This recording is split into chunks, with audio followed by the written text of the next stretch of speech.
Good afternoon and welcome to the Michigan Hall of Justice. We are honored to welcome you all here today, and I'm honored to open this session, a special session of the Michigan Supreme Court for the purpose of swearing in our new colleague, Kimberly A. Thomas.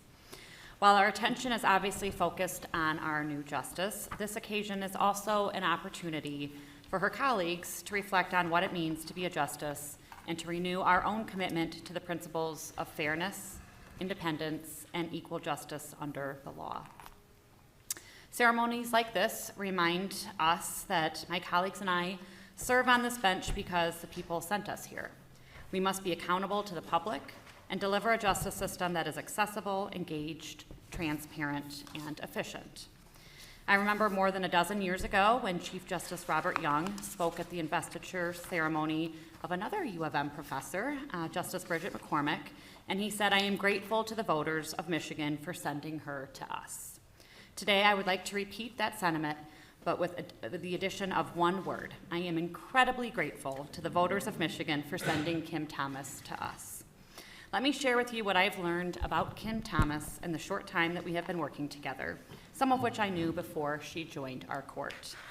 Kim Thomas has a brilliant legal mind. She is very modest about that, no doubt, but spend 10 minutes with her around the conference table and her brilliance just shines. Kim Thomas is also a very, very hard worker, and I would bet that the team of law clerks she has assembled in her chambers will testify to that fact. In my career, I've encountered some very hard workers. You know that kind of coworker that I mean, the one who must seemingly never sleep. Kim is that kind of coworker. Her car is always in the judicial garage, and I'm guessing she has a cot set up in her office. For some people, this next attribute does not always accompany the earlier ones. In fact, brilliance sometimes blots out this skill, but I am so happy to report that Kim Thomas is a great listener. She doesn't just wait for her turn to talk. She actually listens, and then what Kim says reflects what others around the table said. You know she listened and really heard you, even if she doesn't agree. Along with those impressive qualities is something else that impresses me about Justice Thomas. She cares about the administration of the courts and sees the work done here at the Hall of Justice as central to supporting the rule of law. This point is so important. The rule of law is not just some abstract principle, but a very real goal that we must strive for each and every day. What I'm saying is that if courts are not accessible, the rule of law is diminished. If courts are not transparent, the rule of law is diminished. If courts are not engaged with the communities we serve, the rule of law is diminished. And if courts are not efficient, the rule of law is diminished. That means that the administrative work done here at the Hall of Justice to support trial courts statewide help those courts deliver on the promise of the rule of law. Before I turn the program over to our Master of Ceremonies, I have one last thought about Justice Kim Thomas. This point is quite appropriate given that we are at the beginning of March Madness. I have joked with Justice Thomas many times that I was excited to participate in her investiture because I had a lot of solid MSU versus U of M jokes. Her response was a huge grin and a "that will be fun" attitude. So that makes it a little less fun when she's on board with my jokes. But I will not pass up an opportunity to talk about the incredible Spartan basketball team, especially when we are honoring one of the University of Michigan Law's esteemed professors. So, MSU. I think that their key to success on the basketball court is that they play like the ultimate team. If I had told you at the beginning of the season that the Spartans' leading scorer by the time March arrived would be averaging less than 13 points per game, you would probably have thought the season was a disaster. Or what if I told you that the Spartans were one of the worst three-point shooting teams in the country? But individual scoring or three-point shooting aren't the decisive factors when playing as a team is paramount. The Spartans boast a 10-man rotation with players averaging between 13 minutes and 27 minutes per game. That's how the Spartans simply overpower their opponents and often hold them scoreless during the last few minutes of the game. They play as a team and win as a team. That's the kind of player who is joining the Michigan Supreme Court. Kim Thomas is a team player, and I am sure she loves that I am comparing her to MSU basketball players. But being a team player means that there is no job that will be too large or too small for her. She is not in this game to score points, but rather to win the game when it comes to justice for all. We are lucky to have her on our team. With this special session of the Michigan Supreme Court called to order, I am pleased to turn the program over to our Master of Ceremonies, Professor Dana Thompson.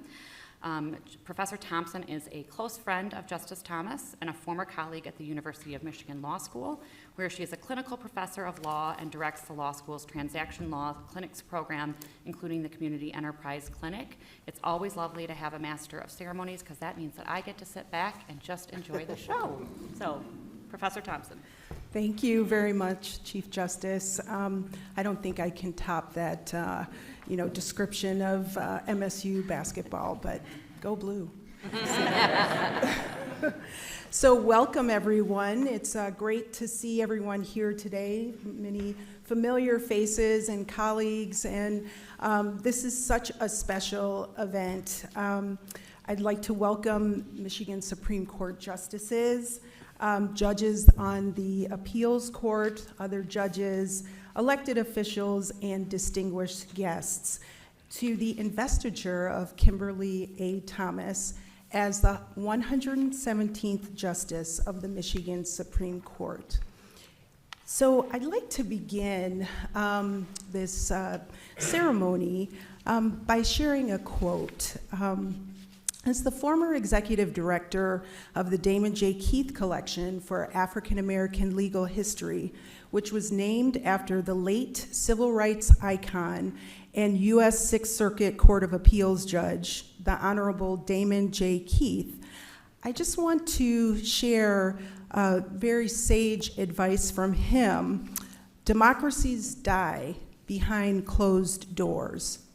Judge Keith was a standard bearer of American jurisprudence and the rule of law. It is in the spirit of the rule of law that we are all gathered here this afternoon to celebrate and witness a brilliant legal mind and a defender of the rule of law, Kimberly A. Thomas. And it is an honor to celebrate her as she takes her seat on the esteemed Michigan Supreme Court. So I'd like to first introduce two speakers who are going to lead our Pledge of Allegiance, and they are the Honorable Fred Mester, who's retired, and Mr. Leon Douglas. And let me introduce you to both of them. The Honorable Fred Mester was a judge on the Oakland County Circuit Court for 27 years until his retirement from the bench in 2008. He's a former federal prosecutor and corporate lawyer, and he is now in private practice. He is also a friend of Mr. Leon Douglas. Mr. Leon Douglas resides in Oakland County, is a friend of Judge Mester's, and was a client of Justice Thomas's when she was in practice. Mr. Douglas served nearly 50 years in prison for an offense he committed when he was 18 years old. And it's such an honor to welcome them both today. So if you could come up.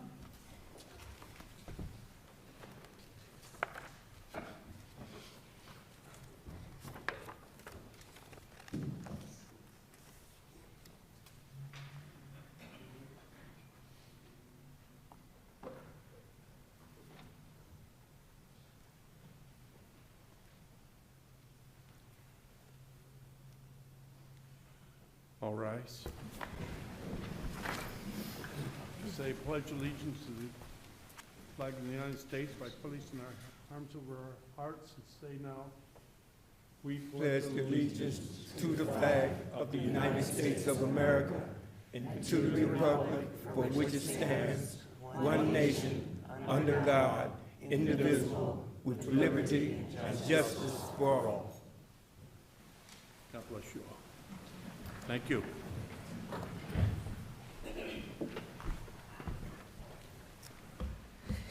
Thank you very much.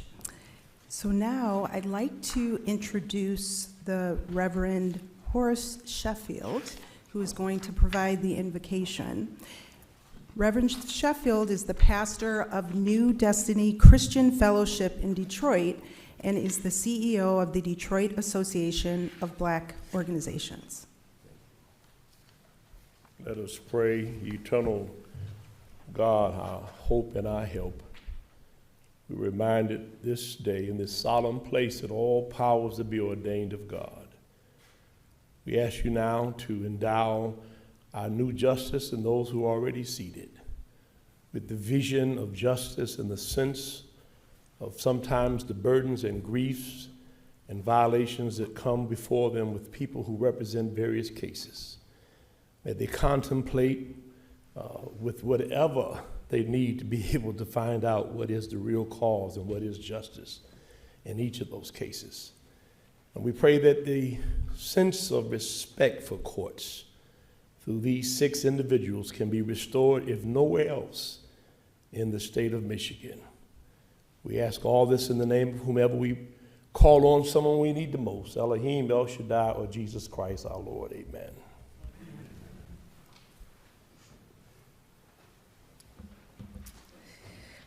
Thank you, Reverend Sheffield. And now I'd like to introduce our first speaker, the Honorable R. Guy Cole, Jr. Judge R. Guy Cole, Jr. is a judge of the U.S. Court of Appeals for the Sixth Circuit. Judge Cole joined the Federal Court of Appeals in 1995 and served as Chief Justice of the court from 2014 to 2021. He assumed senior status in 2023. Justice Thomas served as his law clerk during the 1999-2000 term. Judge Cole.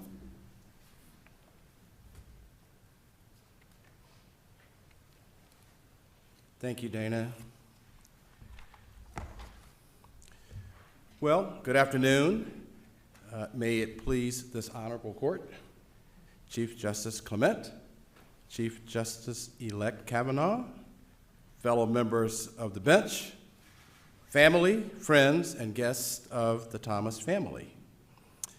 And greetings to Judge Clay West, a judge in the Michigan 17th Circuit Court, and also a former clerk, one of 7 former clerks of mine who are on the bench. Every year I engage in the ritual of scouring through hundreds of applications to fill the 4 clerkship spots in my chambers. Quite frankly, it's a daunting task. There seems to be an endless reservoir of incredibly talented candidates, but I can only hire 4 of them. So how do I go about finding the 4 most talented, best law clerks?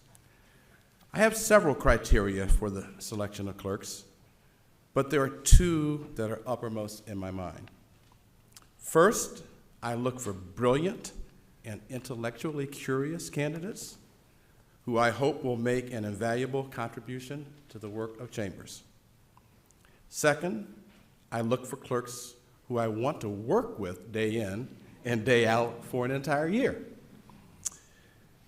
When I reviewed Justice Thomas's application many years ago, I knew immediately that she was an especially strong candidate.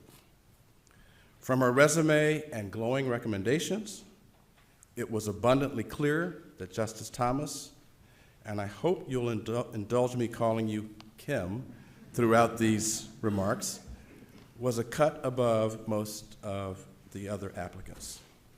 So I invited Kim to come in for an interview.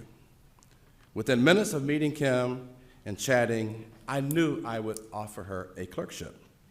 My only question was whether she would accept it. That was 1999. I was your age, Kim, when you clerked for me. I looked at the class picture from back in 1999-2000. You have not changed a bit. I, on the other hand, had a full head of hair and a mustache.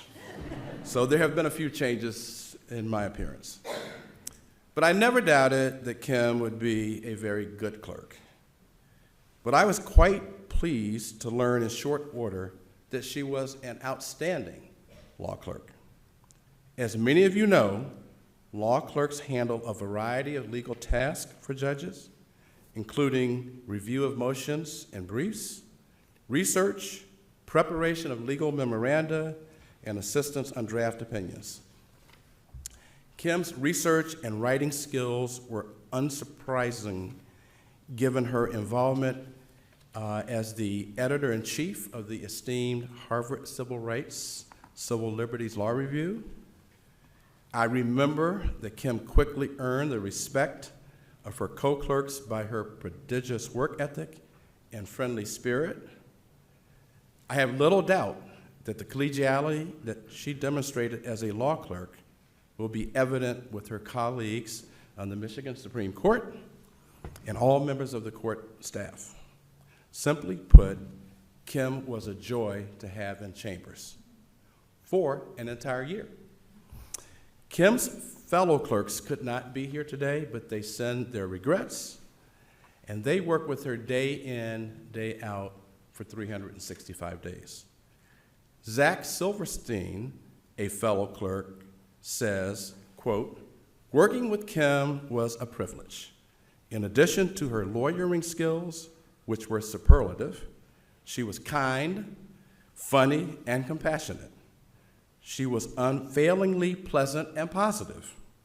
Memorably, she possessed a strong moral compass that never failed to inform the thought and care she brought to her work," unquote. Another co-clerk, also named Kim, but Kim Skaggs, shared her excitement, said, quote, "I'm so proud of Kim that I'm about to burst. All I can think of is all the good she will accomplish. She will make a real difference for so many," unquote. And finally, her co-clerk, Trevor Jefferson, described Kim as, quote, "caring passionately and deeply about our system of law and having a sense of justice that was well developed out of a keen mind, open heart, and the courage to speak and act." Well, I have remained in contact with Kim over the years and have watched with pride as she has distinguished herself professionally in the 25 years following her clerkship.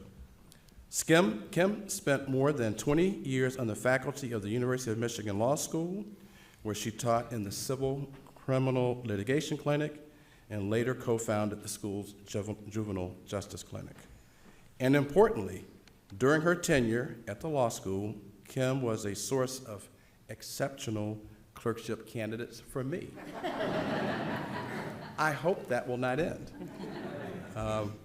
Anyway, her award as a Fulbright Scholar led to her teaching at the University College Cork School of Law in Cork, Ireland, and as a legal education expert for the American Bar Association Rule of Law Initiative. She spent 3 months in Amman, Jordan, creating and supporting experiential legal education.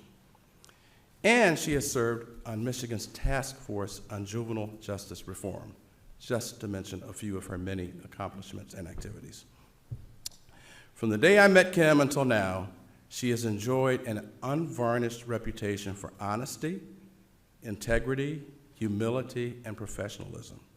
And her keen intellect, endless curiosity, and even temperament will show through in her work on the court. In short, Justice Thomas will be fair and just in the truest sense of those words. The citizens of Michigan, her colleagues, and the parties and lawyers who will appear before the court are fortunate to have her as a member of this bench. To Jonathan, Theo, and Henry, you have every reason to be proud of your wife and mother. The rest of us certainly are. Kim, I wish you the best as you embark upon what will undoubtedly be an exceptional tenure as a justice on this court. Thank you.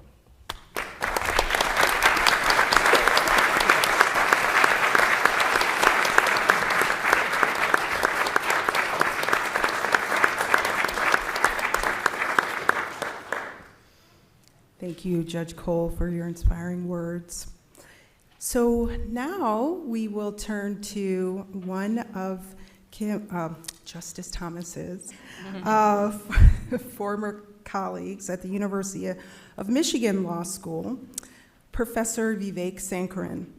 Professor Sankaran is a clinical professor of law at the University of Michigan Law School and director of the Child Advocacy Law Clinic and the Child Welfare Appellate Clinic. Professor Sankaran has been a colleague at U of M and shared U of M basketball season tickets with Justice Thomas for nearly 20 years. Come on up, Professor.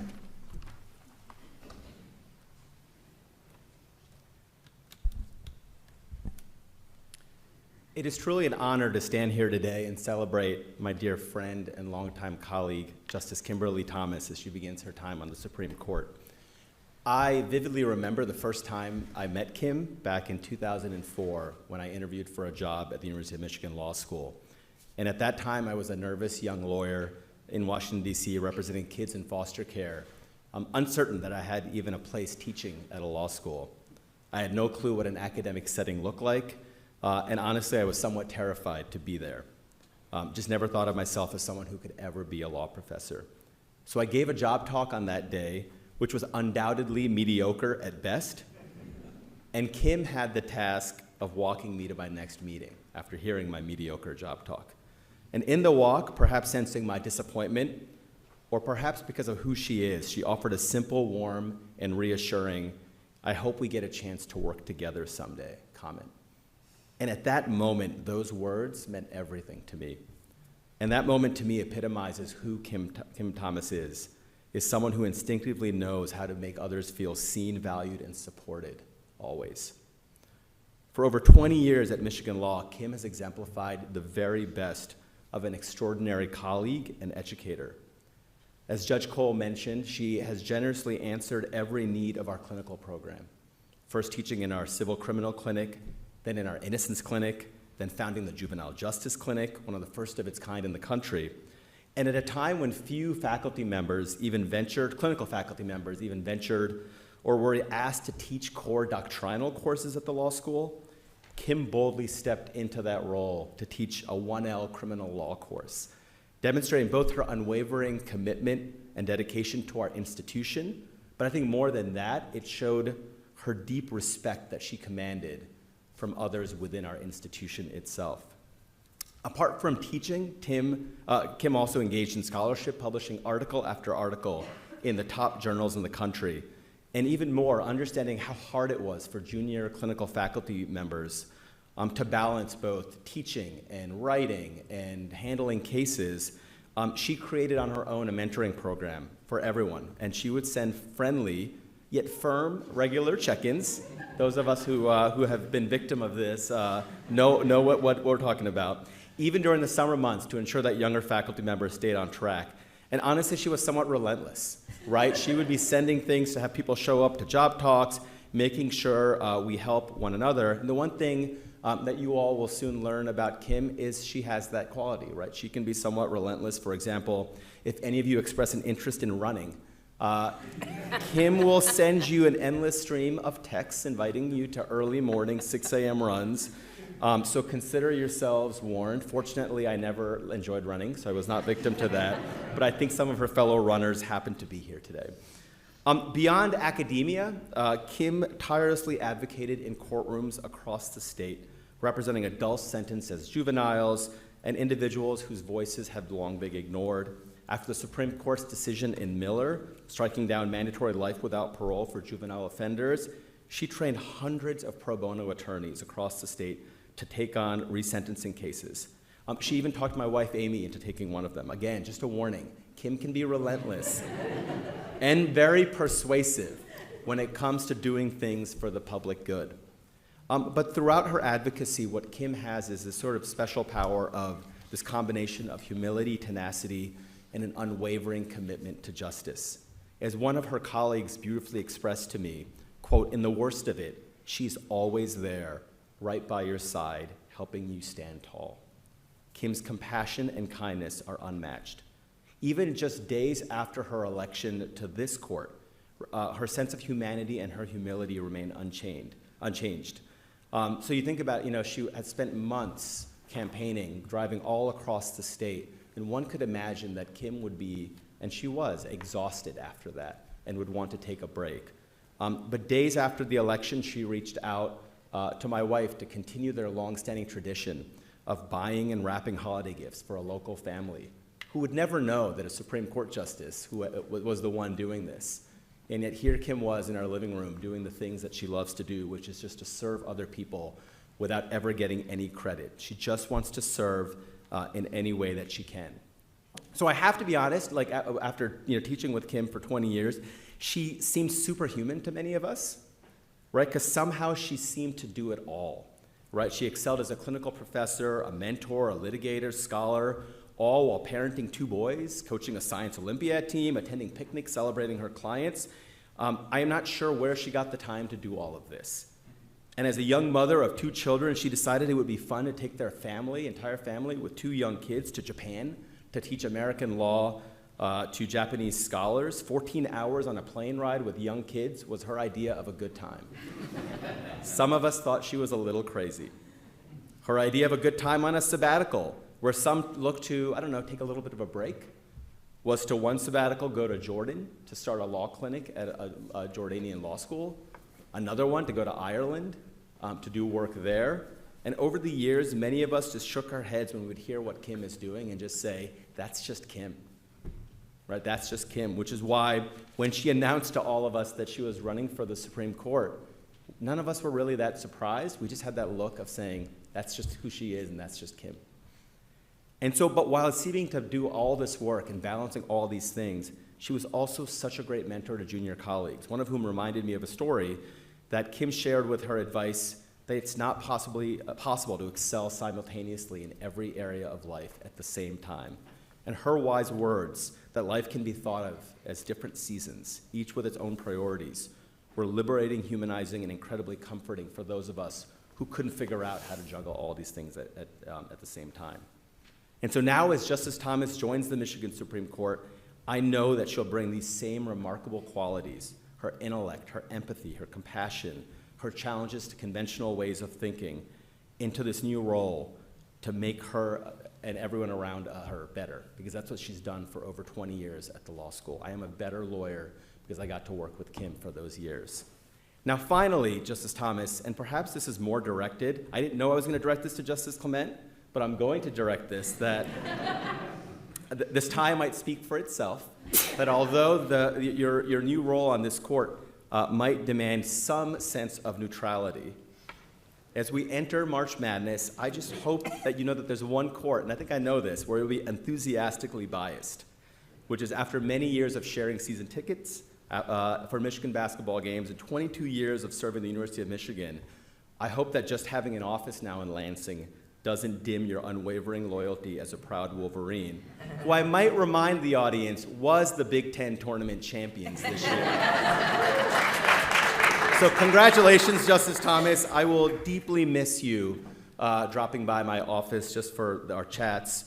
But I want you to know that from the perspective of the law school, we are just so proud of you and so grateful that you've chosen to serve our state in this way. Thank you.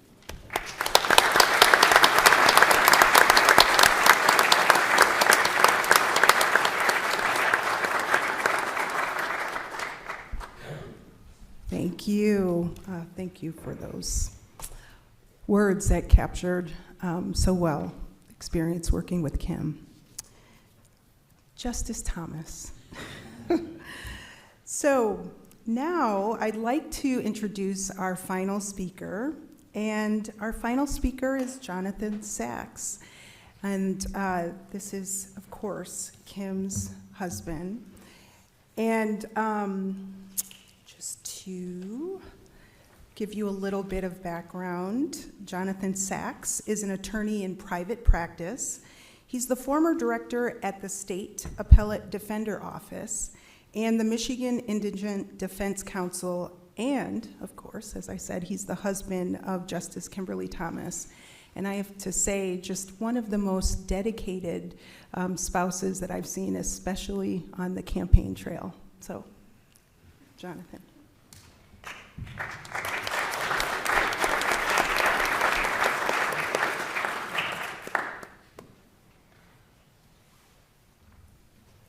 Thank you, Dana.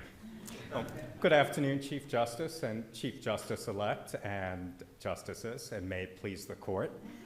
One thing I'm noticing that's different from some other times I've been here is usually there are these lights that tell me they're orange and they're red, and they tell me when I have to stop talking. And I'm not seeing any of those lights right now. I'll still stop you. So, first, thanks to Chief Justice Clement for years of service to the Supreme Court and the state of Michigan, and including near and dear to my heart and to Justice Thomas's heart, her legacy as a champion in support of indigent defense and in support of justice for youth. And congratulations.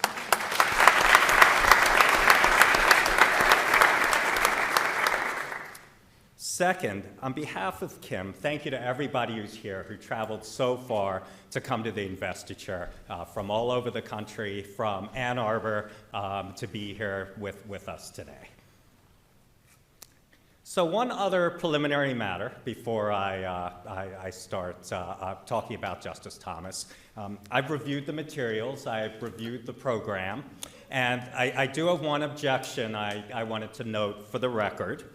And that is, I looked and I can't find my title anywhere, so I want everybody to know that my title is Gentleman Justice. And for future investitures, and maybe if there's an investiture renewal in many years, that's what the record should reflect.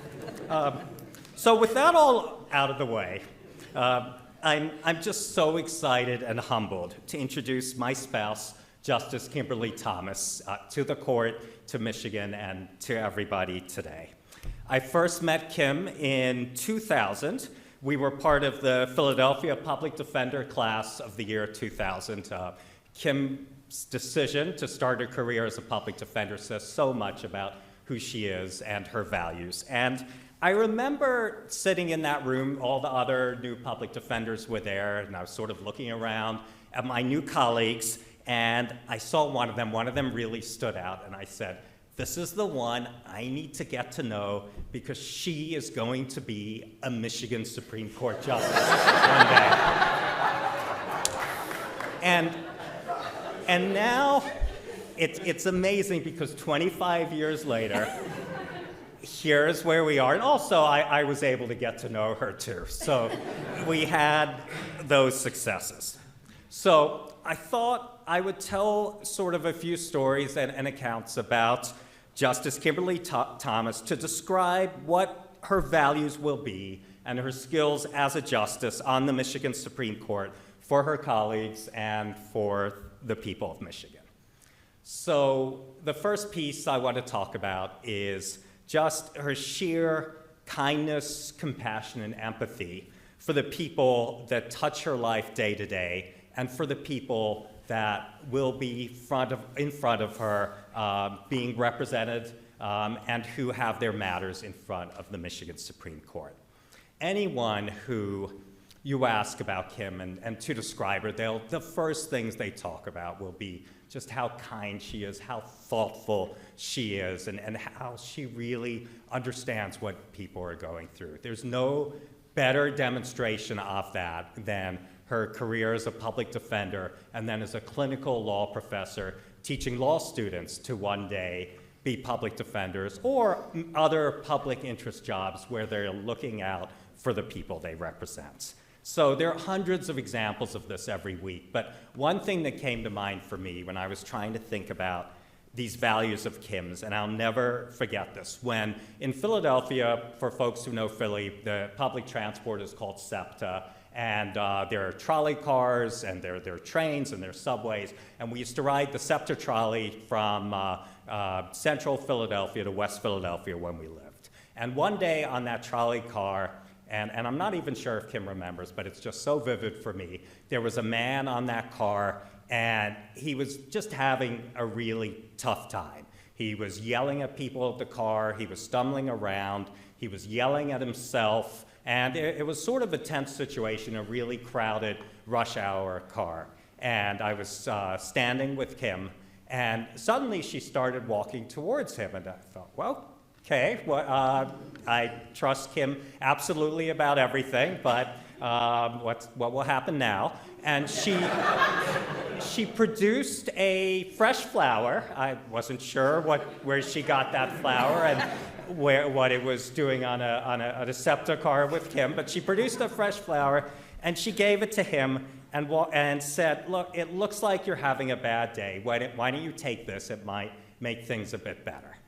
And he took it, and he smiled, and he nodded, and then he sat down in an empty seat. And immediately the tension dissipated, and everybody just felt better around the entire train car. And that's just a day in the life of Kimberly Thomas. That's the story I chose, not because, I could talk for hours, there are no lights, about her court cases, her accomplishments, but really it's just a day in the life like that tells us about her kindness, her compassion, and her empathy. So the second set of values I want to talk about when it comes to Kim are her perseverance, resilience, and adaptability, sometimes even beyond the point of logic. And so it's important to keep an eye on that. And again, there's so many examples here. I've lost count, but I think she's run 22 marathons. I have to figure it out by figuring out how many kids we have, because not those years, minus 2000, which was the first one, and not during the camp, but I come up with about 22. When we first met, she drove a convertible two-door Geo Metro, and when I say drove it wasn't just a car to occasionally get around Philly when public transport wasn't working. This was a car driven in a blizzard to go visit family in north central Pennsylvania. This car, it weighed about 40 pounds, but this was the car that was going to get us to where we were going. Last year, as Vivek said, one day, she said, I think I'd like to run for Michigan Supreme Court. And again, that would be a year with sometimes 5 events a day, tons of work, lots of phone calls to be made. As we had feared, there was some sort of criticism for the people that Kim dedicated her career to representing. And through all of it, it was like nothing was happening. Just another day hanging out.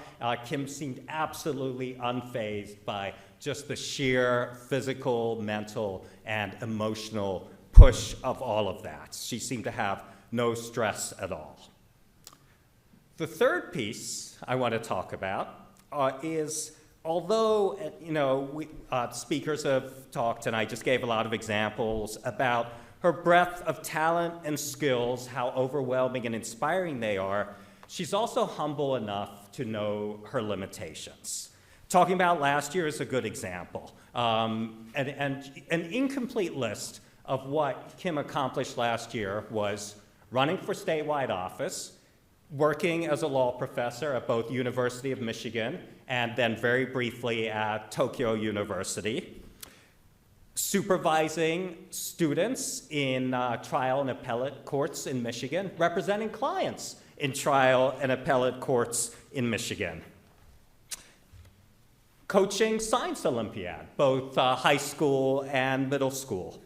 And although she missed some games, she played for her intramural rec and ed softball team that she plays for every single year. And I think, we're all among friends here. I think it's fair to reveal that it wasn't a great softball season. And Kim came back and she had like a base running error one day and things didn't quite go right. But she was fine to talk about her occasional mistake. But so the message I want to leave the court with and the justices with is, she's going to be right almost all the time, and we'll be able to accomplish everything. But every now and then, there will be something that won't quite match up, and she will generally be humble enough to admit that. So finally, I want to highlight one other story that I think displays all these values. And again, looking for just another day-to-day story. And in thinking about Kim's investiture and her day-to-day, and thinking about her family. I've been thinking a little bit about her dad, Ed Thomas, who isn't here to share this moment. And if Ed were here, this would, without a doubt, be the highlight of his life, I think, certainly among them. And thinking about him and thinking about Kim reminded me of the main time I used to spend with the two of them, which was a bike ride we used to do every year. I'm going to pronounce it incorrectly. It's called the Ossenmacher 100. It was near Flint. 100, I'm seeing some nods, good, I got it right. And it's called 100, not because like there are 100 people who invented it or something like that. It's called 100 because it's 100 miles. And for Kim, who runs a marathon a year, that's not really that big a deal. And her dad used to ride about 200 miles a week, and I think rode cross country once, partially with Kim at least once. This was not a big deal for him. For me, it was my worst day of the year every single year. And you know, I knew it would happen, and I knew it would be coming, and I would somehow, it was in my head through, again, Kim's advocacy and quiet persuasion that, oh, this would be a good thing to do, and it would be fun, and I'd feel good about it afterwards. I never felt good about it afterwards. But what would happen on these bike rides is I'd be biking for miles and miles, and about mile 23 or so, I really was just done, was just absolutely, completely done. And then I would see Kim and her dad on a corner in front of me. So I'd catch up to them, and they were standing, so I'd get off my bike and stand, thank God, and I'd say, what's up? And they'd say, oh, you know, Kim would say, my knee hurts, I'm taking a bit of a break, or my bike, you know, I need to oil the, you know, some bike term, do something, oil tire, something like that. And so, oh, great, I'll wait with you guys for a while. So I'd wait with them, and then they'd take off, and I'd, you know, go through agony for another 20, 30 miles, and then I'd see them again. And so, oh, yeah, your knee's still hurting, or the bike's still not quite working, and then the ride would be over, and thank God, you know, I wouldn't have to think about it again for another year. But then, after doing this for like 9 years or so, it occurred to me, and maybe this is a reflection on me too, but it's mainly a reflection on Kim. It occurred to me that, wait a minute, maybe they're not really tired, or maybe the bike isn't really damaged, or there isn't really, and maybe they're just sort of waiting for me. And so it's that quiet dignity and that advocacy and persuasiveness without really even knowing it that so much illustrates what Kim is about. So this is all to say that every single day, in everything she does, Kim lives the values of kindness, consideration, empathy, persistence, and resilience in her life and work, and she will apply that every single day on the bench. It's these qualities. Also, I should say she's really smart, but you've got the biography and all of that. It's these qualities that demonstrate why she'll be such a remarkable justice of the Michigan Supreme Court, and one that we are going to need now more than ever as we face an incredibly difficult and uncertain times in our national landscape. And I knew all this when we first met at the Public Defender's Office, and I'm so honored to introduce her as Michigan's newest Supreme Court Justice.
of the duties of the office of Justice of the Supreme Court, the duties of the office of Justice of the Supreme Court, to the best of my ability, to the best of my ability.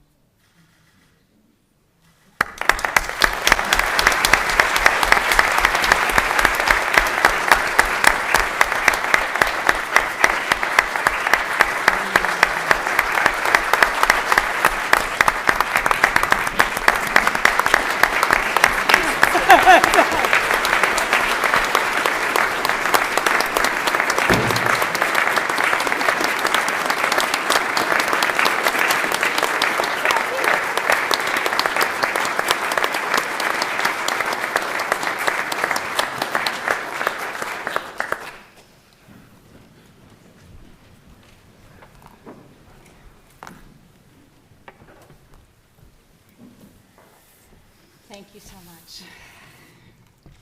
So I get a response. So. Good afternoon, Chief Justice Clement, Justice-elect Kavanaugh, colleagues and justices of the Michigan Supreme Court, judges of the Court of Appeals, elected officials and judges in the audience, distinguished guests, family, and friends. I am overjoyed and humbled to be here today and to be sworn in as the 117th Justice of the Michigan Supreme Court. Thank you to the speakers for your kind words. I hope to live up to the picture that you have painted of me. Thank you for Judge Cole for your mentorship and providing a model of integrity and collegiality on a collective court for me to live up to. Tremendous thank you for my colleagues on the bench for the warm welcome they have extended me, as well as many of the others here at the Hall of Justice, including my chamber's team, for everyone who helped and also put this together, this beautiful event. I appreciate the words of grace and encouragement from Reverend Sheffield. Thank you. Thank you to Judge Mester and Mr. Douglas for your living example of belief in the American judicial system and for the transformative power of friendship. Thank you to my friends and family for coming from all over Michigan and the United States here to share in this day. I would, of course, not be here without all of you. To center my remarks, I'd like you to please take a look at your program. And there, when you open it, you'll see the seal of the Michigan Supreme Court. On becoming a member of this court, I kept seeing this seal on our website, on the floor of the rotunda, on the pin that I generously received as a welcome gift. There's even a state law that requires the seal and says that its presence is, quote, conclusive evidence that the process was issued by the Michigan Supreme Court. Here's the part of the speech where I have my first footnote to myself, because where would a Supreme Court justice or law professor be without some good footnotes? Indeed, I noticed that it was different than the seal of the state of Michigan, with the elk and moose surrounding the I Will Defend shield and speaking about our beautiful peninsula. It's different than the seal of, for example, the US Supreme Court, which is the familiar Great Seal of the United States with the eagle and the olive branch and E pluribus unum. What I wondered was unique about this seal, and what does it tell us about the court that I am joining? I noticed it had justices and her scale and a blindfold and the sword. That perhaps was expected. It also has some words in Latin, deceit, Justinium moniti. And wanting to know what kind of group I was joining, I was curious about what those words said. So, of course, I looked it up on the internet, and I'm going to loosely base the rest of my remarks around this phrase. The phrase is first found in writings of the Roman poet Virgil in his epic Latin poem, Aeneid, written over 2,000 years ago. In that story, the protagonist has many adventures building to the founding of Rome. And the point in the story where that phrase is said, the protagonist is in the underworld, and there is a Greek king who committed crimes in life and is condemned and says, in part, deceit Justinium moniti. What does it mean? Well, there was one Penguin translation, Penguin Classics translation, I decided not to embrace. It says, learn to be just, you have been warned. That sounded a little too ominous. The most common one, though, is be warned and learn justice. So I have 3 short reflections on our court seal. First, the warning. So in the story, or the original story, some of the people who were warned had hated their brothers in life. They had contrived to defraud a client, and they had made law and remade it for a price. Good warnings still today. There are many things that you in the audience might be thinking of in these contentious times, but one that weighs heavily to a state Supreme Court is a worry about the confidence of the people in our court system. In a Gallup poll from last year, Americans who responded said that they had confidence in the judicial system had dropped to a record low of 35%.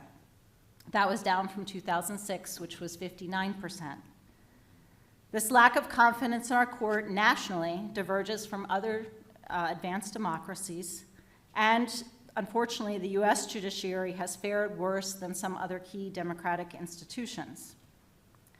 This concern raised about our courts being open to all, being impartial, being independent of the other branches are reminders to me as I take this oath of fidelity to our state and federal constitutions. It's possible that our state courts heard the warning sooner and have worked to respond. The National Center for State Courts, which will soon have tremendous leadership, reported last year that public trust in state courts is showing small, positive gains for the second year in a row.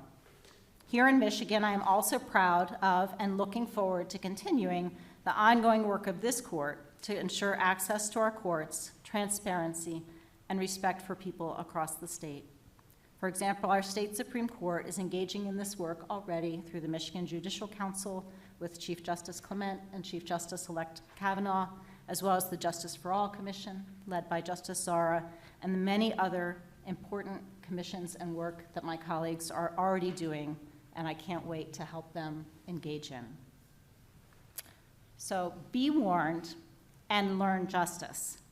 In the face of the warnings, what are we told to do? Learn justice.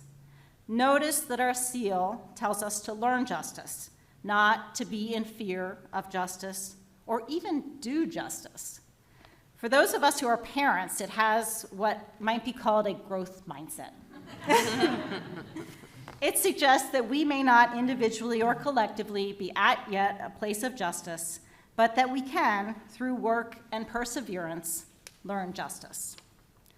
As you know, prior to joining this court, I spent a lot of time in youth justice, both working with individual young people and working on systemic improvements to our court system. I'm honored on this court to serve as the liaison for juvenile justice and child welfare. One thing that I appreciated about the work with young people, and for that matter, much of the other work that I did as an advocate, is that it suggests a capacity for reform, for transformation, and for growth. Our SEAL's commitment to learning justice calls to that faith in our ability to do better. Now that I'm on the court, the SEAL's motto also suggests that the work of our court is ongoing, that I, as a member of the court, must continually work to embody the fairness, transparency, and application of the law without fear or favor that justice requires. A second thought on learning justice. I, of course, was also a teacher at the University of Michigan Law School for 20 years before joining this court. In that time, I learned from many excellent colleagues, including Professor Sankaran and Professor Thompson, and many others who are here today, to consider every issue fairly, to treat every person in our courts with dignity, and to research and exchange ideas that seek answers to the complex questions within the law. The SEAL's exhortation to learn justice makes me feel prepared to do the important work on this court. For at least 150 years, teachers of the law have been and become respected members of this court. Recently, two of my former colleagues at the University of Michigan served honorably on this court, Justice Joan Larson and Chief Justice Bridget Mary McCormick. And probably Michigan's most famous Supreme Court Justice, Thomas Cooley, was, before joining the court in 1864, one of the first faculty members at the University of Michigan Law Department, which he joined in 1859. And there are others. I'm buoyed by the qualities that make a good teacher and learner of the law diligence, care, integrity, and a commitment to fairness that will serve me well on this court. Finally, in closing, the urging to learn justice reminds me of the importance of my colleagues on the court. That the state Supreme Court is not a court of one person, but a court of 7, embodies the ideal that there can be robust, collective, transparent, and thoughtful resolution of the most important constitutional and statutory questions. Our Constitution, of course, vests judicial power in one court of justice. That members of the court may have different experiences and perspectives that we bring, but we have a shared commitment to listening and considering each litigant and each other, a shared obligation to make our court available to all, and a shared commitment to justice for the people of the state of Michigan. Thank you so much.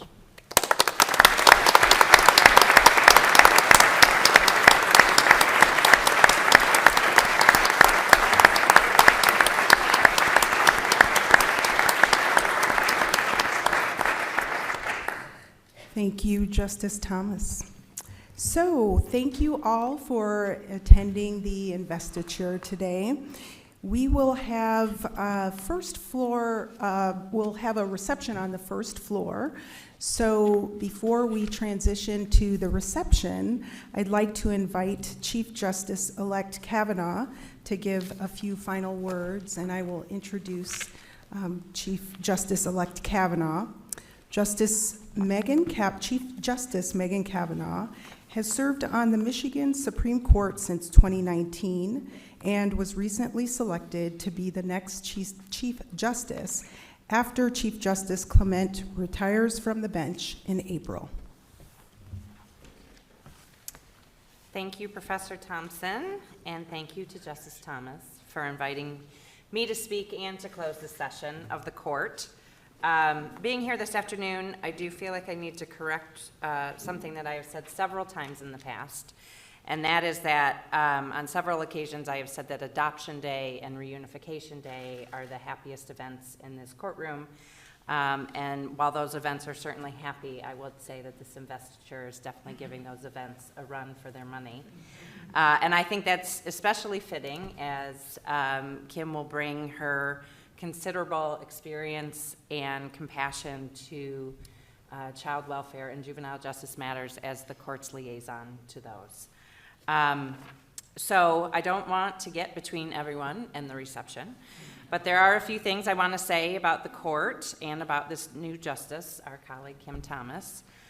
First of all, I agree with everything that has been said and that Chief Justice Clement said about Justice Thomas. Brilliant, hardworking, a great listener, and a team player. I would also add that she has a sense of calm, empathetic, and very funny.